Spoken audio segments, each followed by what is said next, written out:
This video is brought to you by Liquid IV.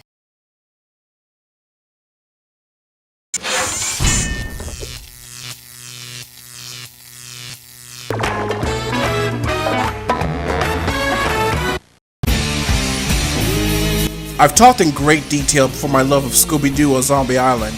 Even though I was already a fan of the classic Scooby-Doo cartoons, this was a Scooby-Doo from my generation. I admired the movie for its gorgeous animation, storytelling, and darker tone. It's an awesome flick and a good example of dark Scooby-Doo done right. But today, we're going to be taking a look at the follow-up, 1999's Scooby-Doo and the Witch's Ghost. And while not particularly strong as Zombie Island, it's still pretty damn good. Join me, 47 Cartoon Guy, as we take a look at another beloved entry in the Scooby-Doo franchise. So without further ado, let's get started. But first, a word from our sponsor. Today's video is sponsored by Liquid IV. Liquid IV is a hot new hydration drink that keeps you hydrated throughout the day. And if you work in a hot kitchen like me, you'll definitely need it. One stick of Liquid IV to 16 ounces of water gives you 2 to 3 times more hydration than water alone. You don't have to take my word for it. Take a look at the science of cellular transport technology, designed to enhance rapid absorption of water and other key ingredients into the bloodstream. Not only is it good for you, but they taste good as well.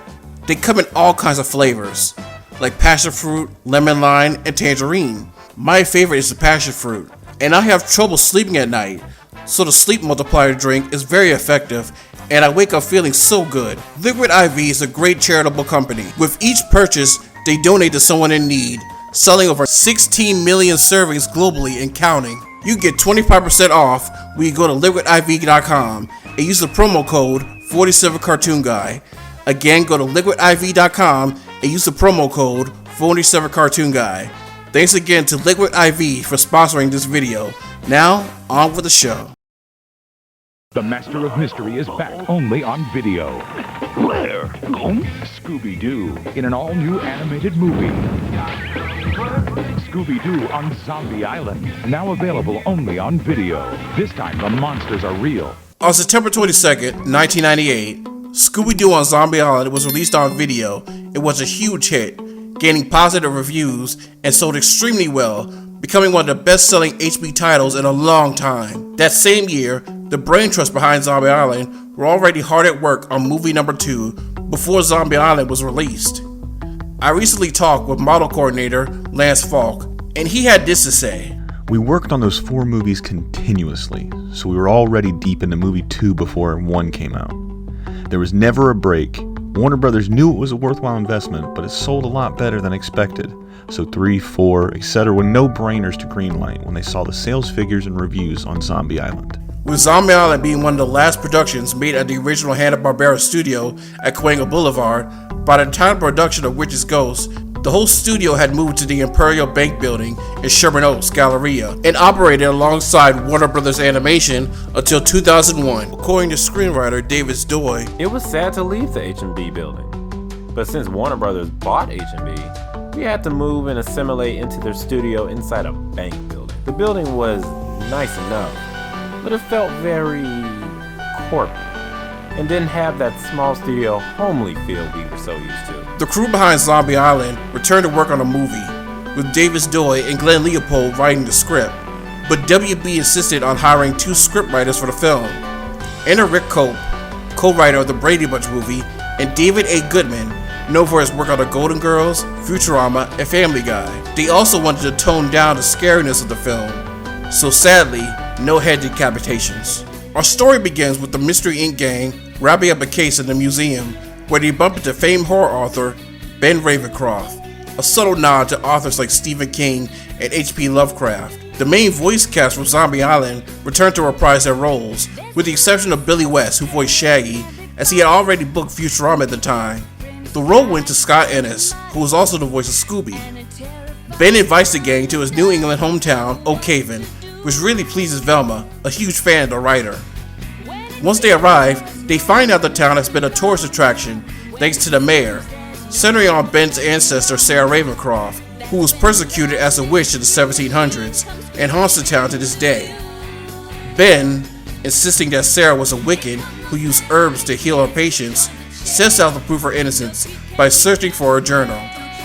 Or does he have a different agenda? Other characters / potential suspects the gang meets along the way are a local pharmacist, a restaurant owner, and a goth girl rock band named the Hex Girls. Oh, we'll get to them later. The witch that terrorizes the town turns out to be a publicity stunt hatched by the townspeople to bang on the legend of Sarah. But the movie's not over yet, as the gang finds the book Ben has been looking for, only it turns out to be an evil spell book. It was never meant for the world of the living. Turns out, Ben tricked the gang into helping him find the book so he could summon Sarah, who is an actual witch. Now it's up to Scooby and the gang to stop Sarah and put her back where she came from. The movie was supposed to end with the fake witch, but the real monstrous idea from the previous movie proved to be so popular, Glenn Leopold wrote this ending climax, which was a smart move. Something I wish I could have done in my Zombie Island video was to praise the work of screenwriter Glenn Leopold. But I'll be very brief here. While the whole production of the film was a genuine team effort, I'd say Glenn's contributions were often the glue that held them together. Glenn is a huge Scooby-Doo fan and has been with the franchise since the Scrappy era. And what's funny is the fact that during production of Zombie Island, he initially rejected the idea of real monsters, arguing the guys and mask formula was always a simple, solvable mystery. The horror elements he added to the last third of this movie, and especially the script of Zombie Island, really worked. And it shouldn't be too surprising, considering Glenn is also a big horror fan. Hell, in the 80s he wrote 2 horror films, The Prowler and Too Scared to Scream. Both he co-wrote with Joe Barbera's son, Neil. The songs he wrote are fantastic. The Ghost is Here, Terror Time Again, the Hex Girls songs. People are still singing and talking about these tunes today. Even producer and co-writer David Doyle recalls, aside from being a very sweet guy, Glenn Leopold is an amazing writer, a super fast mind with an incredible memory of movies and cartoons. He is an extremely creative writer and knows comedy very well. We also worked together on Johnny Quest and SWAT Cats. I learned a lot about animation writing from him, and I think we made a good team. Unfortunately, for some reason, the WB management didn't feel the same. So Witch's Ghost was our last Scooby project. It's a shame because we could have kept going, but studio politics got in the way. C'est la vie. I really wish I could have gotten a hold of him for an interview for this video, but I'm glad I was able to give him his props, cause quite frankly, I don't think people would still be talking about these films if it wasn't for him. I know I said this movie is not as strong as Zombie Island, but there's still a lot to like about it. One is the story. While many adults can pick up what's going on, it does a great job of faking out younger viewers. I mean, I remember being caught off guard when I was a kid. And the twist at the end, though obviously made at the last minute, is executed pretty well. The movie was also my introduction to subcultures like Wiccan and Goth. As far as the former goes, I think it's clever they use flashbacks to show their history, and how they are misunderstood and explain their paranoia surrounding them. Though, if there's any Wiccan viewers out there, maybe they can tell if this is accurate or not. There's clever callbacks and some great sight gags and jokes here and there. This one at the beginning is probably my favorite line. Yeah, well, at least he didn't call us kids. I hate that. Ben Ravencroft is a great character. Much like Simone and Lena, he's very calm and sophisticated, but also very threatening when he shows his true colors. And of course, being voiced by the legendary Tim Curry is nothing to sneeze at either. You actually feel sorry for Velma, knowing how much she was simping for him, only to have him betray her and her friends. Going back to the climax is actually a lot of fun. There are some creative monsters like some evil pumpkins and trees that come to life, and a giant turkey that gets some laughs. Not to mention Curry and voice actress Tress MacNeille as the ghost of Sarah Ravencroft, really hamming it up. Once again, Japanese studio Mook does a fantastic job of the animation. It's funny because with Zombie Island, it was originally meant for a theatrical release, then just settled for home video. Here, the animation is still good, but it's definitely more appropriate for direct-to-video. But the backgrounds and designs are once again beautiful to look at. And it's funny considering a Japanese studio worked on this movie, because a lot of the characters look very anime-ish. Mook's best work on the film is probably at the end, during Ben's monologue. Look at the camera angles and the way he's animated. As for the music, Stephen Bramson didn't come back to score the film, and it really shows. he got Louis Febvre to work on the film, as well as the following 2 movies. Febvre's work is good, but I think I love Steve's orchestrations a lot better. And to be fair, Louis gets the tone just right as well, from creepy to upbeat to suspenseful.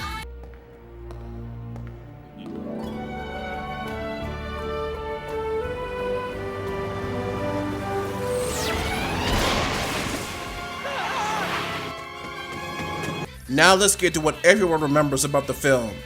The Hex Girls, a trio of eco-goth 20-something girls who perform at a pop-punk band. The idea of a spooky girl band came from co-writer Rick Kopp, who growing up was a huge fan of Josie and the Pussycats.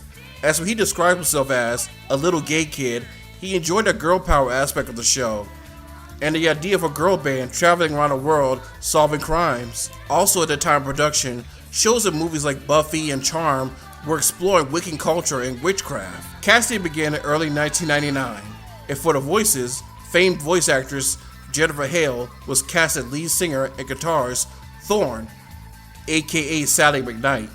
Newcomer Kimberly Brooks was cast as keyboardist and backup singer Luna, and Jane Wilder from Go-Go's fame was cast as drummer and backup singer Dusk. Perhaps the film's most memorable scene was the Mystery Inc. gang and Ben stumbling upon the girls rehearsing their hit song, Hex Girl. My personal favorite is Earth, Wind, Fire, and Air. One hell of a bop with a great environmental message. In fact, the term eco-goth, which they refer to themselves as, was made up for the film, according to Kimberly Brooks. It definitely is sort of made up sounding, but I also knew what it meant in a weird way. I just thought, a bit of that tree hugger thing? We love the earth, we're vegan and we don't wear leather. I think it was kind of a stereotype of that at the time, but now, look at our planet. Look at the state of what we're in. Look at global warming. Look at how we're polluting our planet. And we're finally having to take notice because we're running out of time. So for me, now it totally makes sense. The eco-goth. To say the Hex Girls have made a big impact would be putting it mildly. In recent years, they've become more popular than the meddling Mutt himself. Part of that has to do with the fact how much these girls have resonated with young women and queer people. People loved how edgy they are for a Scooby-Doo production. They loved the girl power, their rejection of traditional norms. Hell, they even managed to piss off several religious groups. Jane Wilder recalls, "They're so sassy. I love that about them. A lot of female characters still tend to be milquetoasty and just like, blah, bland and whatever.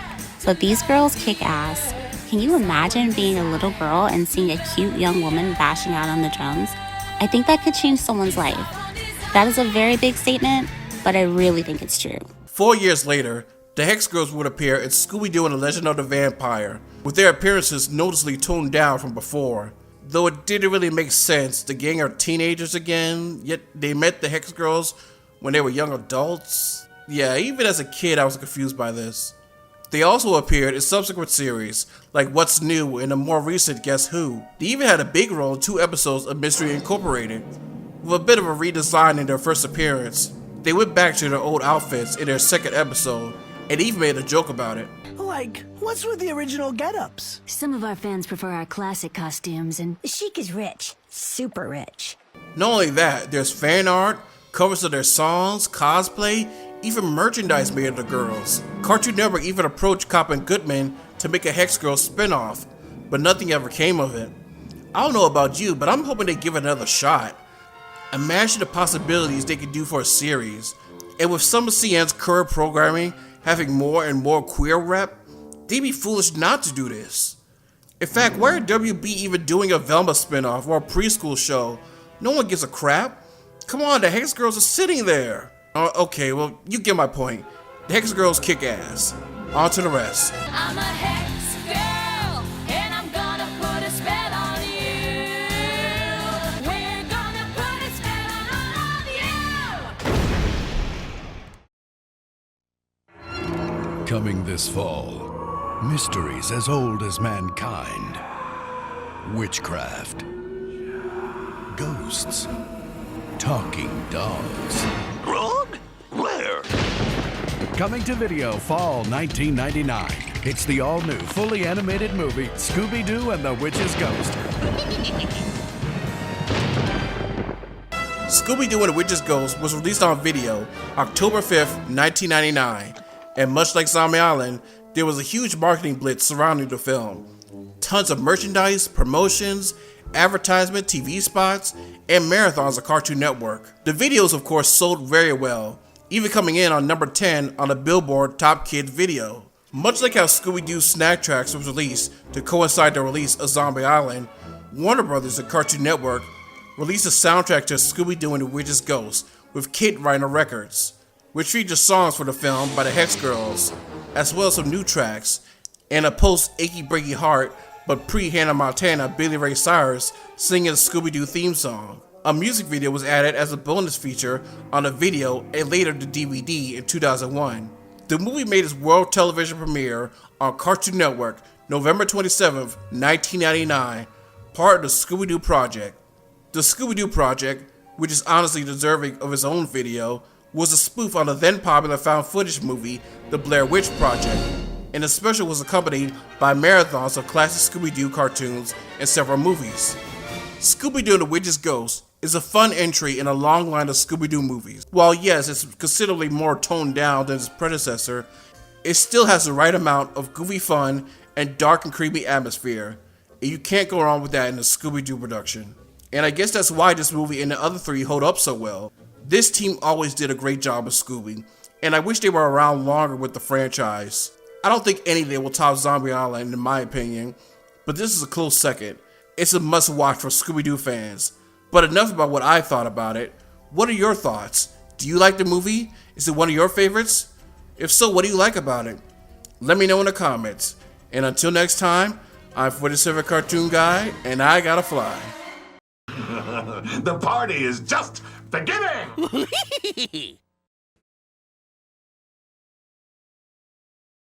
If you want to support this series and many other videos, click the link below to my Patreon. You get a special credit, early access, shout out to your channel or blog, even a commission by me.